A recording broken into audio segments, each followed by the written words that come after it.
Hello friends, இந்த வீடியோவில் bread, உருளைக்கிழங்கு அப்புறம் முட்டை வச்சு சிம்பிளாக என்னென்ன ஸ்நாக்ஸ் செய்யலான்னு தான் பார்க்கலாம். ஸ்கூல்லேருந்து வர பசங்களுக்கு நம்ம ஈஸியாகவும் செஞ்சு கொடுத்துடலாம்.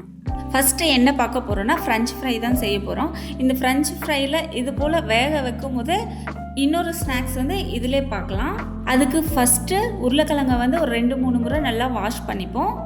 வாஷ் பண்ணிவிட்டு தண்ணியில் அந்த உருளைக்கிழங்கை போட்டுட்டு லைட்டாக உப்பு ஆட் பண்ணிவிட்டு 5 நிமிஷம் போல் வேக வச்சு எடுத்துக்கலாம். வேக வைக்கும் போது ரொம்ப அந்த உருளைக்கிழங்கு வெந்துடக்கூடாது. அப்படி வெந்துடுச்சுன்னா நம்ம எண்ணெயில் போட்டு ஃப்ரை பண்ணும் போது எண்ணெயில் அப்படியே ஒட்டிக்கும்.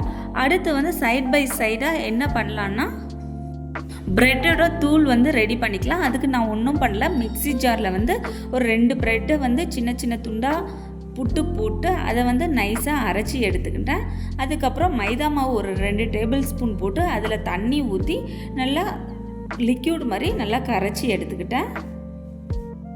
இது போல் ரெடி பண்ணிவிட்டு 1 நிமிஷம் போல் அப்படியே வச்சிடலாம். அந்த உருளைக்கிழங்கு பாயில் ஆகிற வரைக்கும் வெயிட் பண்ணலாம். இது போல் வேக வச்சுட்டு நம்ம 2 விதமான ஸ்நாக்ஸ் செய்யலாம். ஒன்று ஃப்ரெஞ்ச் ஃப்ரை, அடுத்து இந்த மாதிரி ஸ்நாக்ஸ் இது ரொம்ப கிரிப்ஸியாக இருந்துச்சு, ரொம்ப டேஸ்ட்டாக இருந்துச்சு. இது போல் செஞ்சு கொடுத்தோம்னா நல்லா பசங்க விரும்பி சாப்பிடுவாங்க. இந்த உருளைக்கிழங்கு மேலோட்டமாக வெந்துடுச்சு. இதை வடிகட்டிட்டு அதுக்கப்புறம் நம்ம ஆற வச்சுட்டு அதுக்கப்புறமேட்டுக்கு எண்ணெயில் பொரிக்க ஸ்டார்ட் பண்ணலாம். அது ஆறின பிறகு அதிலிருந்து பாதியை எடுத்துட்டு ஃபஸ்ட்டு மைதா மாவு லிக்யூடில் டிப் பண்ணிவிட்டு அப்புறம் ப்ரெட் க்ரம்ஸ் இருக்குது இல்லையா, அதில் அது மேலே ஃபுல்லாக கோட் பண்ணி எடுத்து வச்சுக்கிட்டேன். இது போல் ஒரு பாதி உருளைக்கிழங்கை அந்த வேக வச்ச உருளைக்கிழங்குலேருந்து பாதி எடுத்து ரெடி பண்ணி வச்சுக்கிட்டேன். மீதி இருக்கிற பாதியை நம்ம ஃப்ரெஞ்ச் ஃப்ரையாக ரெடி பண்ணிக்கலாம். ஃபஸ்ட் டைம் ஃப்ரை இதை எப்படின்னா 2 முறை ஃப்ரை பண்ணணும். ஒரு டைம் மட்டும் ஃப்ரை பண்ணிவிட்டு வச்சா அந்த கிரிப்ஸினஸ் வராது. நான் ஃபஸ்ட்டு பண்ணும்போது சரி ஒரே டைம் மட்டும் பண்ணி எடுத்துடலாமே, எதுக்கு 2 முறை பண்ணணும் அப்படின்னு சொல்லிட்டு ஃபஸ்ட் டைம் பண்ணும்போது அது போல் ட்ரை பண்ணியிருந்தேன். அது போல் பண்ணும்போது என்ன ஆகுதுன்னா ஃபுல்லாக சாஃப்டாக இருக்க மாட்டேங்குது, ஃபுல்லாகவே மொறுமொறுன்னு ஆகிடுது. கடித்து சாப்பிடும் போது அந்த ஃப்ரெஞ்ச் ஃப்ரை சாப்பிட்ற ஃபீலிங்கே இல்லை, ஃபுல்லாகவே மொறுமொறுன்னு ஆயிடுது. ஆனால் ஃபஸ்ட்டு ஒரு டைம் லைட்டாக ஃப்ரை பண்ணிவிட்டு அதை தனியாக எடுத்து வச்சுக்கலாம். இதை எடுத்து வச்சுட்டு இது ஆறின பிறகு இன்னொரு முறை போட்டு ஃப்ரை பண்ணிடலாம். அதுக்கப்புறம் மீதி இருக்கிற உருளைக்கிழங்கை இந்த டைமில் நம்ம ஃப்ரை பண்ணி எடுத்துக்கலாம். இது ஆறின பிறகு இன்னொரு டைம் நம்ம ஃப்ரை பண்ணணும். பாருங்கள், ஒயிட் கலராகவே தான் இருக்குது. இன்னும் அந்த ஃப்ரெஞ்ச் ஃப்ரை கலர் வரல. நெக்ஸ்ட் டைம் போட்டு எடுக்கும்போது நல்லாவே கலர் வந்திருக்கும். இப்போது மீதி இருக்கிற உருளைக்கிழங்கை போட்டு நம்ம ஃப்ரை பண்ணி எடுத்துப்போம்.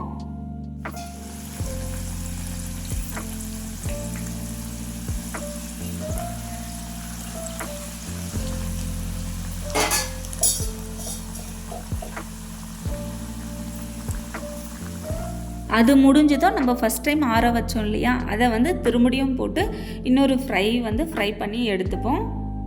இது போல் பண்ணும்போது தான் வெளியே மொறுமொறுன்னு இருக்குது, உள்ளே அந்த சாஃப்ட்னஸ் கிடைக்கிது. ஒரே டைம் பண்ணி எடுத்துட்டோம்னா அந்த சாஃப்ட்னஸ் உள்ளே இல்லை. நல்லா கலர் சேஞ்ச் ஆகிடுச்சு. இப்போ ஃப்ரெஞ்ச் ஃப்ரை ரெடி ஆகிடுச்சு. இது போல் கொஞ்ச நேரத்தில் பண்ணி பசங்களுக்கு கொடுத்தோம்னா நல்லாவும் விரும்பி சாப்பிடுவாங்க. பசங்க வீட்டிலே செஞ்ச ஸ்நாக்ஸ் மாதிரி நல்லா சாப்பிடுவாங்க. அடுத்தது நம்ம ப்ரெட் க்ரம்ஸில் போட்டு டிப் பண்ணி வச்சோம் இல்லையா, அதை நம்ம ஃப்ரை பண்ணிடலாம்.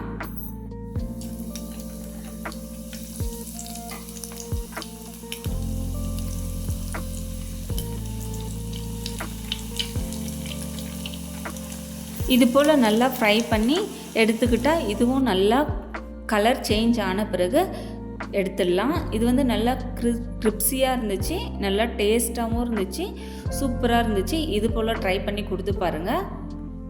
பசங்க விரும்பி சாப்பிடுவாங்க. பிடிச்சிருந்தா சிங்கப்பெண்ணே சேனலை லைக் பண்ணிவிட்டு சப்ஸ்கிரைப் பண்ணிக்கோங்க. அடுத்த ஸ்நாக்ஸ் என்னன்னு பார்ப்போம்.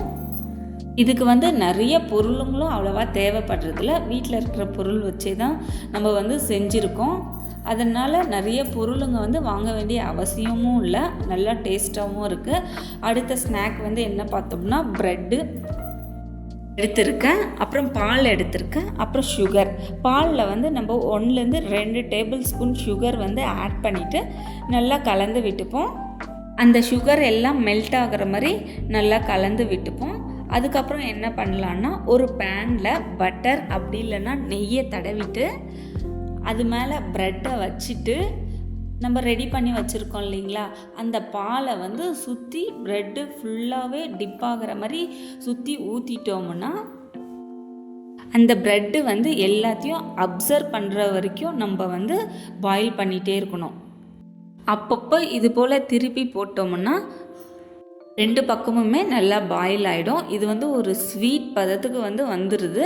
அது வந்து அவ்வளோ டேஸ்ட்டாக இருக்குது. இது போல் செஞ்சு கொடுத்தீங்கன்னா பசங்க வந்து ரொம்பவே விரும்பி சாப்பிடுவாங்க. இன்னொரு டைம் வேணும்னு சொல்லிட்டு அடம்பிடிப்பாங்க. ஓகே, நெக்ஸ்ட்டு ஸ்நாக் என்னன்னு பார்ப்போம். இது வந்து சென்டரில் இருக்கிற ப்ரெட்டை வந்து அந்த சைஸுக்கு தகுந்த மாதிரி நம்ம வந்து கட் பண்ணி எடுத்துப்போம். சென்டரில் கட் பண்ணி எடுத்ததை வந்து யூஸ் பண்ண போகிறதில்ல, அதை வந்து அப்படியே எடுத்து வச்சுடுவோம். சைடில் ஓரத்தில் இருக்குது பாருங்கள், அதை தான் நம்ம வந்து இப்போ வந்து யூஸ் பண்ண போகிறோம். அதை வந்து நம்ம வந்து ஒரு முக்கோண ஷேப்பில் வந்து மடித்து எடுத்துக்கலாம். அப்போ தான் பார்க்கவும் அழகாக இருக்கும், பசங்களும் விரும்பி சாப்பிடுவாங்க. இப்போ பாருங்கள், இது போல் மடித்து எடுத்துக்கிட்டு அது அடியில் வந்து ஒரு குச்சி மாதிரி ஏதாச்சும் ஒன்று நல்லா ஃபிட் ஆகிற மாதிரி சொருவி வச்சுக்கலாம். அதுக்கப்புறம் ஒரு பேனில் 1-2 டேபிள் ஸ்பூன் சுகர் போட்டுக்கலாம். போட்டுட்டு அதில் வந்து தண்ணி கொஞ்சோண்டு ஊற்றி நல்லா மெல்ட் பண்ணி எடுத்துக்கலாம். ஒரு ப்ரௌனிஷ் கலர் வர அளவுக்கு மெல்ட் பண்ணி எடுத்துப்போம். இந்த அளவுக்கு மெல்ட் ஆன உடனே நம்ம ரெடி பண்ணி வச்சுருக்கிற ப்ரெட்டை வந்து இந்த பேனில் போட்டு திருப்பி எடுத்தோம்னா நல்லா கிரிப்ஸியாக சிம்பிளாகவும் ஒரு ஸ்நாக்ஸ் வந்து ரெடி ஆகிடுது. இது வந்து ஒரு வேலையுமே இல்லை. பசங்க ஸ்கூல்லேருந்து வந்த பிறகு ஒரு 5 நிமிஷத்தில் செய்கிற வேலை தான். ப்ரெட்டு மட்டும் இருந்தாவே போதும். சுகர் வந்து நம்ம நார்மலாக எல்லார் வீட்லேயுமே இருக்கக்கூடியது தான். இது வந்து அவ்வளோ டேஸ்ட்டாக இருக்குது. அந்த சுகரு அந்த தண்ணி ஃபுல்லாகவே இழுத்துட்டு நல்லா ஒரு மொறுமொறுன்னு பதத்துக்கு வந்துடுது. இது ஃப்ரை பண்ணி எடுத்ததும் ப்ரெட்டுன்னே கண்டுபிடிக்க மாட்டாங்க. வேணால் ட்ரை பண்ணி கொடுத்து பாருங்கள், அவ்வளோ டேஸ்ட்டாக இருக்குது. பிடிச்சிருந்துச்சுன்னா சிங்கப்பெண்ணே சேனலை லைக் பண்ணிவிட்டு சப்ஸ்கிரைப் பண்ணிக்கோங்க மறக்காமல். அடுத்த ஸ்நாக் என்னன்னு பார்ப்போம். அடுத்து வந்து முட்டை ப்ரெட்டு வச்சு தான் செய்ய போகிறேன். ஒரே ஒரு முட்டை தான், 2 ப்ரெட்டை வந்து ஆம்லேட் போட்டுக்கலாம். அதுக்கு ஒரு முட்டையை வந்து உடச்சி ஊற்றிக்கலாம் ஒரு பவுலில். அந்த முட்டையில் வந்து ஒரு பிஞ்ச் ஆஃப் சால்ட்டு அப்புறம் பெப்பர், அது 2 மட்டும்தான் சேர்த்துருக்கேன்.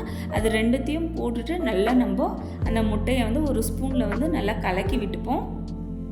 கலக்கி விட்டுட்டு ஒரு 2-3 ப்ரெட்டு எடுத்துக்கலாம். இந்த ஒரு முட்டைக்கு வந்து 2 ப்ரெட்டு, முழுசான ப்ரெட்டு வந்து கரெக்டாக இருந்துச்சு. கலக்கிட்டு ஒரு ஓரமாக வச்சுப்போம். அடுத்து ஒரு 2 ப்ரெட்டை வந்து எடுத்து ஒரு 4 பீஸ் போல் நம்ம கட் பண்ணி எடுத்துப்போம். ஸ்கொயர் ஷேப்பில் வந்து, ஏன்னா சின்னதாக இருந்துச்சுன்னா பசங்க வந்து விரும்பி சாப்பிடுவாங்க. அதுக்கு தான் ஒரு ப்ரெட்டாகவும் அப்படியே வச்சு அப்படியே கூட போட்டு சாப்பிட்லாம். இது போல் சின்னசாக கட் பண்ணிவிட்டு போட்டு கொடுத்தோம்னா பசங்களும் நல்லா விரும்பி சாப்பிடுவாங்க. அதனால தான் இது போல் கட் பண்ணி எடுத்திருக்கேன். அதுக்கப்புறம் ஒரு பேனில் ஆயில் அப்படி இல்லைன்னா பட்டர் அப்படி இல்லைன்னா நெய் கூட தடவிக்கலாம். தடவிட்டு நம்ம ரெடி பண்ணி வச்சுருக்கிற முட்டையில் இந்த ப்ரெட்டை வந்து டிப் பண்ணிவிட்டு எடுத்து அந்த பேனில் போட்டு வந்து ஃப்ரை பண்ணி எடுத்துப்போம். அவ்வளோதான், 5 நிமிஷத்தில் ஒரு ஸ்நாக்ஸ் வந்து ரெடி ஆகிடுச்சு. இது வந்து அவ்வளோ டேஸ்ட்டாக இருக்குது, பசங்களும் நல்லா விரும்பி சாப்பிடுவாங்க. ட்ரை பண்ணி பார்த்துட்டு கமெண்ட்ஸில் வந்து எப்படி இருக்குன்னு சொல்லுங்கள்.